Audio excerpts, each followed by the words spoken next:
ओम नमो भगवते वासुदेवाय नमः।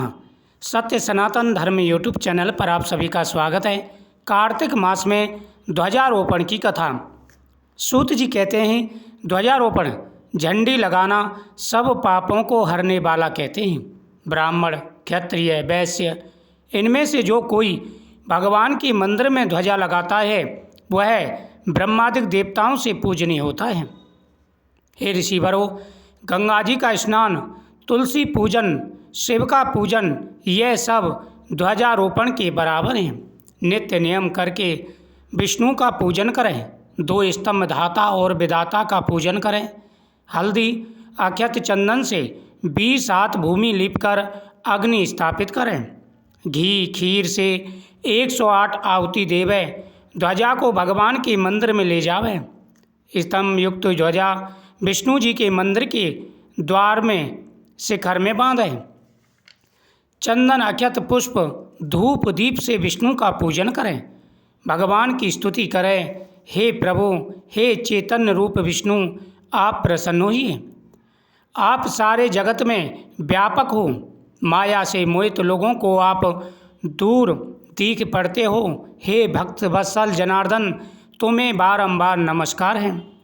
इस प्रकार स्तुति कर विष्णु जी को नमस्कार करके ब्राह्मणों को भोजन करावे तथा दक्षिणा देवे।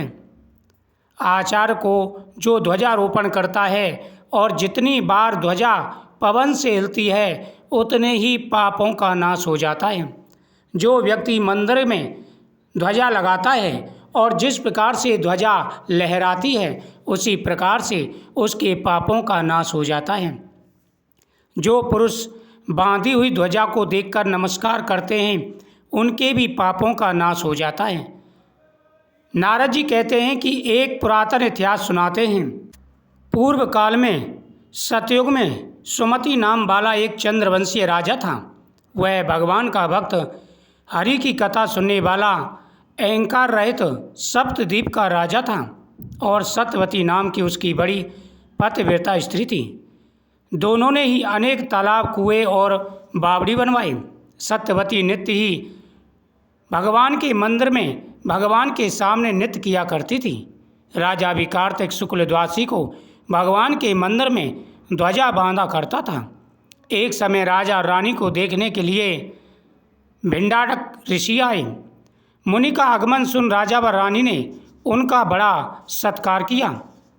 राजा रानी की ऐसी श्रद्धा और नम्रता देखकर मुनि राजा ने से पूछने लगे कि राजन, भगवान को प्रसन्न करने और भी बहुत से साधन हैं, परंतु इस ध्वजारोपण में इतनी श्रद्धा क्यों है?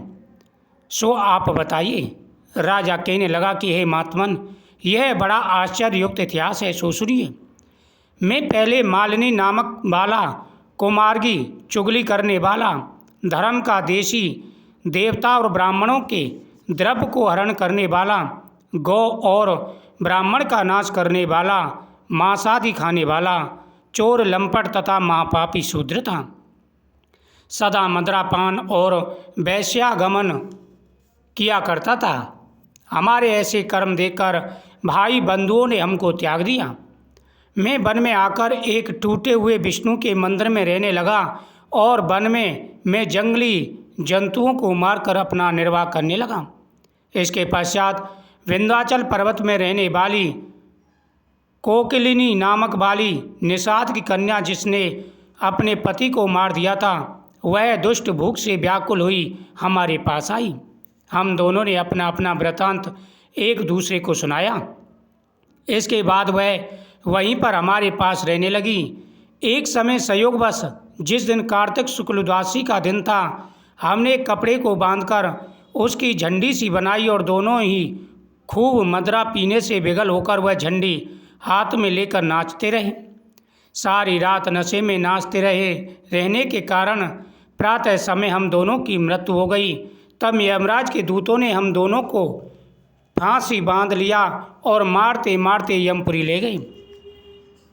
हे ऋषिवर, इतने में ही विमान लेकर विष्णु भगवान के दूत भी वहाँ पहुँच गए और यम के दूतों को धमकाने लगे, मूर्खों, तुम पापियों को यमपुरी ले जा सकते हो, धर्मात्माओं को नहीं। परंतु यमदूत भी क्रोध करके कहने लगे, ये दोनों महापापी हैं, इन्होंने आयु पर्यंत कोई धर्म कार्य नहीं किया। भगवान के पादर्श कहने लगे, महाखेद की बात है, तुमको धर्म और अधर्म का कुछ ज्ञान नहीं। जो बात वेदों के अनुकूल है वही धर्म, और जो वेदों के विरुद्ध है वही पाप है। यद्यपि आयु पर्यंत महापापों में रत रहे, परंतु इन्होंने कार्तिक शुक्ल द्वादशी को भगवान के मंदिर में झाड़ू दी, दीपक जलाया, नृत्य किया। चाहे अनजाने में ही इन्होंने ध्वजारोपण की, मंदिर में झाड़ू दी और दीपक जलाया, परंतु इससे इनके सब पाप नष्ट हो गए।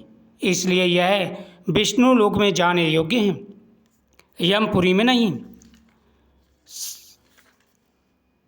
इस प्रकार सूत जी ने कहा कि भगवान के दूत इस प्रकार कहकर उन दोनों को ले गए।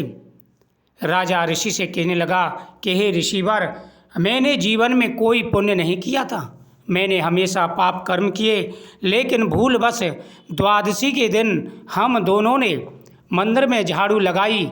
झाड़ू हमने अपने वास्ते लगाई थी, लेकिन वह महत्व हमको पता नहीं था कि इतना बड़ा महत्व है इसका। झाड़ू लगाई हमने, रात में अंधेरा हो रहा था, इसलिए वहाँ पर दीपक जलाया, हमको ज्ञान कुछ भी नहीं था। ये सारे जो शुभ कर्म हैं हमसे अज्ञाने में हुए थे।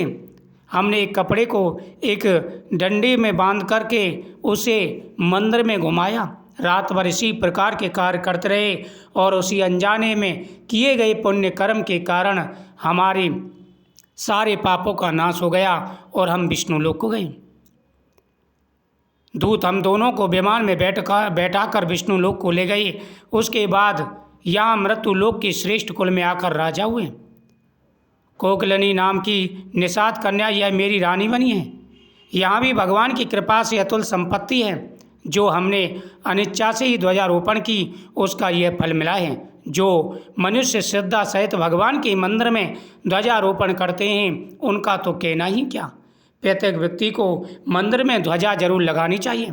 शास्त्रों में कहा गया है, जिस प्रकार से मंदिर में ध्वजा लहराती है, उसी प्रकार से व्यक्ति के जीवन में आ रहे सारे कष्ट दूर हो जाते हैं, व्यक्ति के जीवन के सारे दुख दूर हो जाते हैं और उन्हें भगवान का आशीर्वाद प्राप्त होता है। सभी को मंदिर में ध्वजा अवश्य लगानी चाहिए। जो पूरी श्रद्धा भाव से मंदिर में झाड़ू लगाते हैं, मंदिर में ध्वजा लगाते हैं, उनकी हर मनोकामना पूरी हो जाती है। कृष्णाय वासुदेवाय हरे परमात्मने प्रणतः क्लेशनाशाय गोविंदाय नमः।